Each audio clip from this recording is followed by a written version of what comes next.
feeling some more heart palpitations. Oh, all right. And I'm not worried about what's going on physically necessarily. And, Yes. I'm liking to think that You may be picking up on electromagnetic fluctuations within the collective consciousness based on certain things that are happening on your planet right now. I was hoping you'd say something like that. I was thinking maybe I'm picking up something like a new energy coming in, or my heart chakra opening. And I feel There is that, but you're also allowing it to be sensitive to fluctuations in the electromagnetic field of the collective consciousness based on certain things that are going on your planet right now that are being worked out. Is there a way that I can help my body, calm down so when this does happen, I don't freak out? The gamma frequency can assist with this, deep meditation can assist with this, and redefining the idea of the experience can also assist with this, because the only reason you would, as you say, freak out is because you have a definition that what's happening has to somehow be negative. So when you redefine the experience in a more positive way and explore how it can serve you in a positive way, no matter what the origin of this may be, you'll start to get more beneficial effects, and those beneficial effects can help you experience the idea in a calmer way, in a more peaceful and balanced way. Perfect. Thank you. Yes. My second question is about absorption. Absorption. Mm-hmm. And You mean like a sponge? yes. All right. A few months ago, I went to see an herbalist, and Yes. when she looked at my tongue, she saw that I was eating healthy, but some of the nutrients weren't being absorbed into my body. Then you may be overly toxic. Okay. Therefore, a thorough detoxification of the body may be in order, because when toxins lodge in the cells, they are prevented from absorbing nutrients that you may be putting into your body, and therefore the cells can't use them. So remembering that your air is polluted, your water is polluted, your food is polluted, it is perhaps of benefit for many of you to do a thorough detoxification of the body once or twice a year, so that your body has the ability to absorb the nutrients you put into it and thus be capable of healing itself and balancing itself. Okay. And thank you for that. Yes. And I was, when she told me that, I started thinking about how not just physically maybe not absorbing things, how intellectually or mentally I feel I've put up blocks to absorbing information. Why? When I was a little girl, I remember when I was like 5 or 6, and teachers would ask, like, well, do you have this answer? And I would immediately go to this place in my head where Yes. it was wide open. And I would recall where I learned that information. It's almost like I knew where it was located and I would call it forward. Yes. And I thought that was normal for everybody. Did you get chastised for not doing the work? No, it wasn't that, but some other kids around Yes. didn't, they weren't able to access that knowledge. And Yes. I'm a tiny lady, and I was a very tiny little girl, and so I was physically intimidated by some of these kids. So I All just right. kind of like put a We adult- understand. You yeah, put up a barrier to the idea A of your barrier. ability to access so that you would fit in. Right. And so now it feels like instead of having this open expanse to, like, I know where the information is, Yes. and I'm calling it towards me, but these walls go up. Well, all right. Well, you still are buying into the belief system that if you drop those walls, that you will experience the same kind of intimidation now? I think so. And I Why? want to get, Why would you experience that now? I guess I'm working through some fears. I Well, don't know. yes. Of what besides the intimidation? Being in, I don't know. Yes, you do. Looking stupid. I don't know the attention. This is a little challenging for me to be up here, but I'm more excited than. Well, all right. Well, congratulations for at least dropping that wall. Right. But again, the idea is you have to examine your belief systems about why you think that's still a reality for you. You're not that child anymore, are you? I'm not. All right. Well, are you sure? No. All right. Thank you for your Yeah. honesty. Maybe I feel like I'm going to threaten others. There's a power in me that I'm going to get Others may choose to feel threatened, Uh-huh. but you can't threaten them.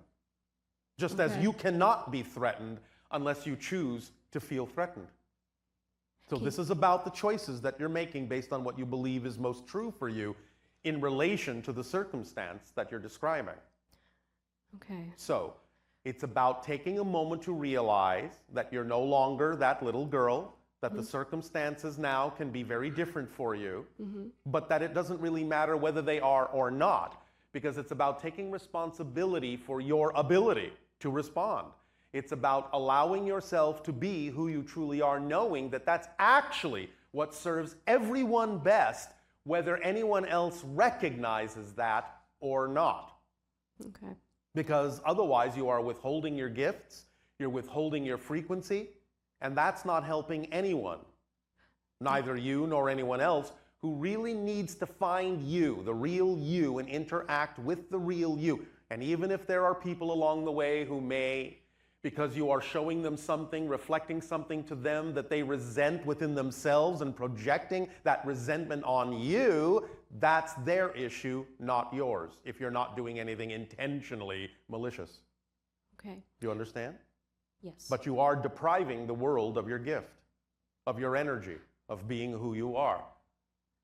And therefore, in a sense, you are, now I only mean this euphemistically, this is not a blame issue, you're not doing anything wrong, but in a sense, you're allowing as much damage to happen by withholding yourself as what you experienced through the intimidation.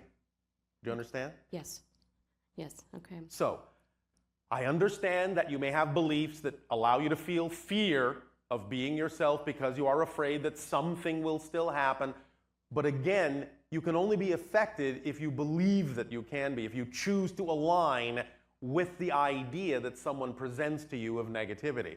If that's simply not a vibration that you prefer, you don't have to feel intimidated, you don't have to feel threatened, you don't have to feel less worthy than, you don't have to feel like you stand out in a strange or awkward way. You are being yourself, which is what you were designed to be. And that's what makes all the difference in the world and gives those who are willing to see you for who you are at least an opportunity to see in you an example of an energy that will allow them to know it's okay to be themselves as well. So by remaining in your own darkness, you are also not allowing other people who are choosing to be in the dark to see the light at the end of their tunnel, because you're not being the light you could be being. Does that make sense? It does. And Is I've been this hearing helping? that. It is. That's the message I've been hearing from Yes. Well, then you Yeah. know what it is you need to be. Yes. And if you feel the fear, then just stop, take a moment, ask yourself, well, what belief am I holding on to in order to feel this way? What is it I'm believing about myself to be true in this circumstance? And as you examine that and realize that you don't really need to hold on to those beliefs anymore, they simply aren't relevant for you anymore, and that they come from other people and have nothing to do with you, you will begin to relax and let them go, because they will make no sense to hold on to. And through this process, Yes? will I be able to absorb more knowledge that's Yes. okay? All right, thank you. Does that help? It does a lot. Did you absorb the knowledge we just shared with you? I think I did. Well, there you go. Okay, Thank you, my little sponge. thank you.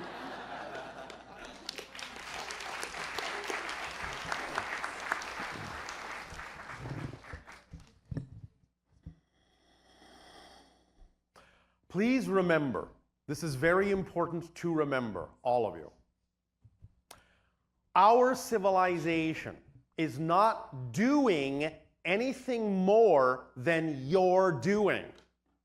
We create our own reality, you create your own reality. It's just that we are aware that we're doing so. So the only difference between what we experience in our civilization and what you experience in your lives, in your civilization, is not a difference that we're doing something different. It's the degree of awareness that you have that you're doing the same thing that we are. That's the difference. So the more you are more aware of who you are and how you're creating your reality through your belief systems, then the more you will see that you are always in control of whatever it is that you experience in life. Yes? Yes. And to you, good day. Good day to you too. Thank you. Thank you for your teachings. I am curious about the breath exercise that you just did. Yes. And I do a lot of work with people and work on myself quite a lot. Yes.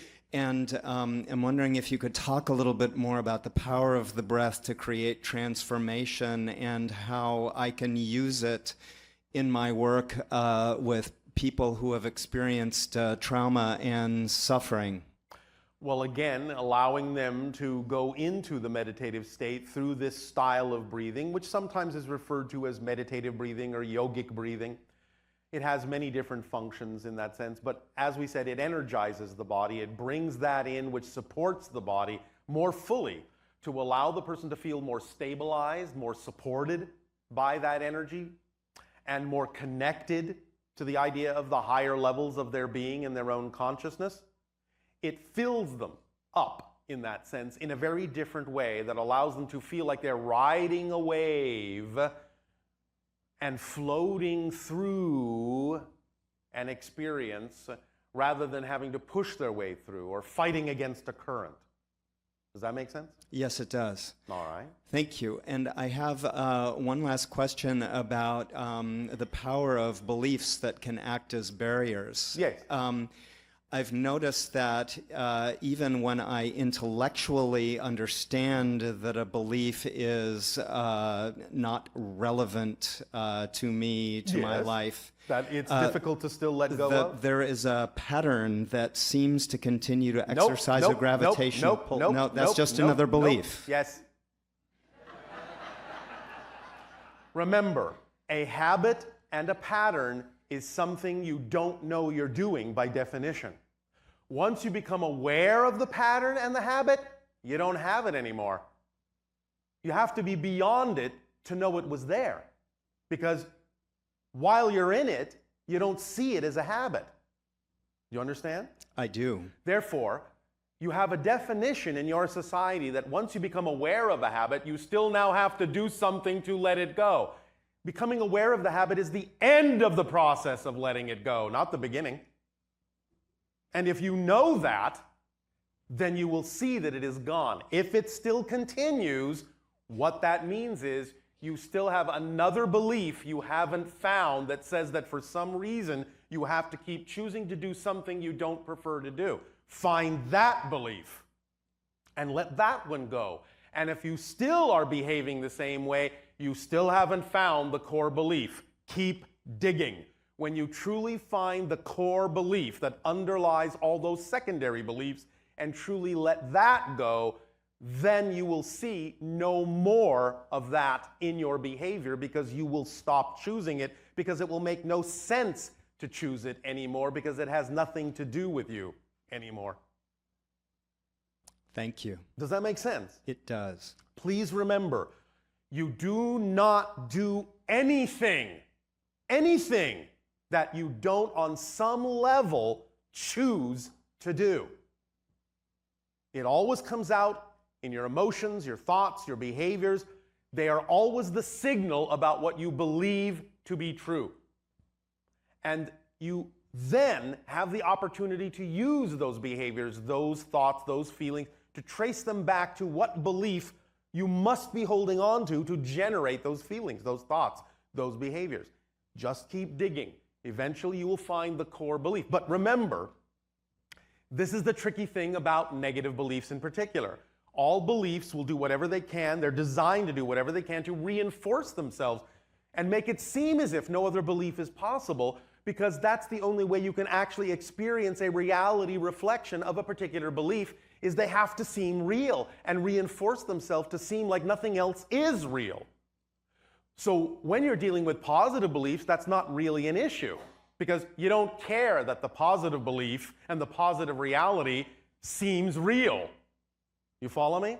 Yes. But the idea is that when the negative belief uses the same methodology to reinforce itself and make it seem as if no other belief can take its place, now you start feeling the idea of the tricks and the tools that the negative belief uses to induce fear in you to not choose any other belief. You see, when you're dealing with positive beliefs, they allow you to choose negative beliefs if you want to, because they're positive. But when you're dealing with a negative belief, it's going to use whatever tool or trick it can to stop you from choosing a positive belief because it's negative. That's how it works. But if you know it's just a belief, and you know you can change it because it's just a belief, then you have the skeleton key that always will unlock the idea of whatever a negative belief may be telling you to believe is true, when it's nothing but lies, smoke, and mirrors, just to get you to keep believing in the negative belief because it's doing its job in doing that. So you need the skeleton key of just knowing that no matter how bad it feels, no matter how fearful it may feel, the idea of changing or letting go of that belief, it's just a belief. And in fact, the stronger the fear to change gets, that's when you know you're closest to changing. Because that shows you that the negative belief is using every single one of its tricks and tools to get you to not change. It is pushing as hard as it can to make you as terrified as it can of changing. So when you are right at that brink of absolute terror, you are right on the edge of absolute freedom. Yes, you have that saying, it's always darkest before the dawn. Yes? Yes. Well, this is how negative beliefs work. They will make things seem very dark, very formidable, very fearful, very dreary, very dangerous to get you to not let them go. But when you start feeling that, you just need to keep going. I'm not saying you can't feel the fear. It's okay to feel the fear. You can acknowledge it, but you just have to know that that's just the lie that the negative belief is telling you to get you to not let it go. You have to know it's just a belief and just a trick. This is where the religious phrase comes from, the father of lies. It's just the negative belief system. That's all it is. It's going to lie to you. It has to lie to you to get you to believe something about yourself that just isn't true. You're unworthy. You don't deserve. You're incapable. You will be intimidated. Watch out, that's dangerous. These are all lies, but it has to tell lies because what it's telling you isn't the truth. And the only way to get you to pay attention to the lie is make you feel scared enough that you will not allow yourself to believe the truth. You are worthy, you are deserving, you are brilliant, you are beautiful, you are creative, you are loved. It's just doing its job. It's not being malicious, it's just how it's designed. But when you grow up and you know that, and you handle it in an adult way, you will know, all right, you're doing your job, thank you very much, I'm very scared, ooh. You've done a brilliant job of attempting to prevent me from moving in a direction I prefer. Well done, I applaud you. You're a brilliant negative belief. And now you've done your job and you can relax because I'm choosing something else, thank you very much. You choose what you prefer without invalidating what you don't. Because invalidating what you don't prefer keeps you on the negative side, which is exactly what the negative belief wants you to do. Yes, please invalidate me. Come on back. This way, this side of the line. Go ahead, judge me, invalidate me, because all you're doing is judging and invalidating yourself again, and oh boy, I've got more to work with. You following this train of thought? Yes, I continually reinvest in a negative belief by resisting it or criticizing it or attacking it. Absolutely. And when you invest, to use your word, in a negative belief, the only thing that can happen is depreciation. Yes? But when you invest in the positive belief, appreciation. It's not an accident that you use these same terms for your money. You understand? You're investing in a negative or a positive. Depreciation, appreciation. So if you want your sense of wealth and value to grow, appreciate yourself and stop depreciating yourself. Does this help? It does. Thank you. Well, thank you very much.